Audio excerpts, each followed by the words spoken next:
हनी honeymoon आणि हत्या अंगावर काठा उभा करणारा थंड डोक्याने आखलेला षडयंत्र, एक सुनियोजित कटासाठी सुनियोजित हनीमून, सोन्याचे दागदागिने आणि संशयास्पद आर्थिक व्यवहार, नात्यांमध्ये लपलेल्या हत्येचा भयंकर कट.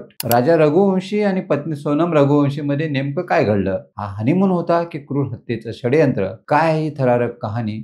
चला जाणून घेऊयात. राजा रघुवंशी हत्येमागचं राज. नमस्कार, मी राजेश सावंत. प्रहार न्यूझीलँड मध्ये आपलं स्वागत करतो. पत्नी सोनम रघुवंशी बेवफा सनम ठरली. प्रेमामध्ये अडथळ ठरणारा पती राजा रघुवंशीची प्रियकराच्या मदतीनं थंड डोक्यानं काठा काढण्याची योजना तिने आखली. 20 मे 2025 रोजी इंदूरमध्ये राजा रघुवंशी आणि सोनम रघुवंशी यांचा विवाह थाटामाटात पार पडला. लग्नानंतर हे विवाहित जोडपं हनीमूनसाठी मेघालयात गेलं. राजा रघुवंशी हनीमूनची स्वप्न रंगत होता, तो सोनम त्याचा काठा काढण्याच्या विचारात होती. ते दोघंही शिलाँग जवळील चेरापुंजीतील नोंगरीड गावात double decker living root bridge पाहण्यासाठी गेले. मात्र राजा रघुवंशी याला स्वप्नातही वाटलं नव्हतं हा त्याचा शेवट असेल. नवऱ्याबरोबर हसत खेळत असलेले सोनमने हनीमून नव्हे तर नवऱ्याच्या हत्येसाठी भयंकर योजना आखली होती. शिलाँग पोलिसांच्या माहितीनुसार सोनम रघुवंशी आणि तिचा प्रियकर राज कुशवा यांनी मिळून राजा रघुवंशीच्या हत्येचं षडयंत्र रचलं. राज कुशवा शिलाँगमध्ये नव्हता, मात्र फोनवरून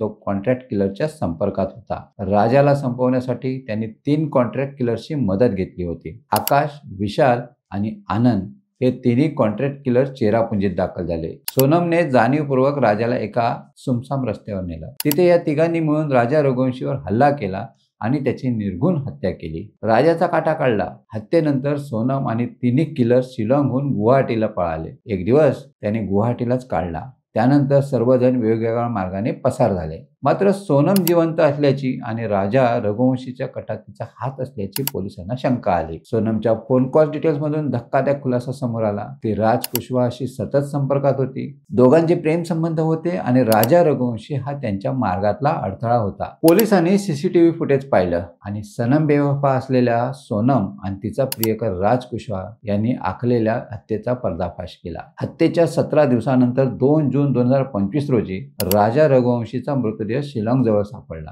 मात्र बेवफा सोनम फरार होती. पोलीस गप्प बसलेले नव्हते. त्यांनी तपासाची चक्र फिरवून सर्वात आधी ललितपूर येथून आकाश राजपूतला बेड्या ठोकल्या. त्यानंतर इंदूरमधून विशाल आणि राज कुशवाला पकडला. सोनम रघुवंशीनं गाजीपूर येथील एका ढाब्यावर आत्मसमर्पण केलं. तर 5वा आरोपी आनंदलाही अटक करण्यात आली. राजा रघुवंशी हत्याकांडात एकूण 5 जणांच्या मुसक्या आवळण्यात पोलिसांना यश आलं. आपलीच हनी, आपलाच हनीमून आणि आपलीच हत्या होईल असं राजा रघुवंशीच्या स्वप्नातही आलं नसेल. हनीमून सारख्या सुंदर स्वप्नाचा असा भयंकर अंत होईल असंही कुणाला वाटलं नव्हतं. सोनम रघुवंशी, राज कुशवा आणि कॉन्ट्रॅक्ट किलर्स यांनी मिळून रचलेला हा भयंकर कट देशभरात चर्चेचा विषय ठरलाय. आता न्यायाची वाट पाहणाऱ्या राजा रघुवंशीच्या कुटुंबाला खरंच न्याय मिळेल का? आणि प्रियकरासाठी बेवफा बनलेली सोनमला शिक्षा होईल का?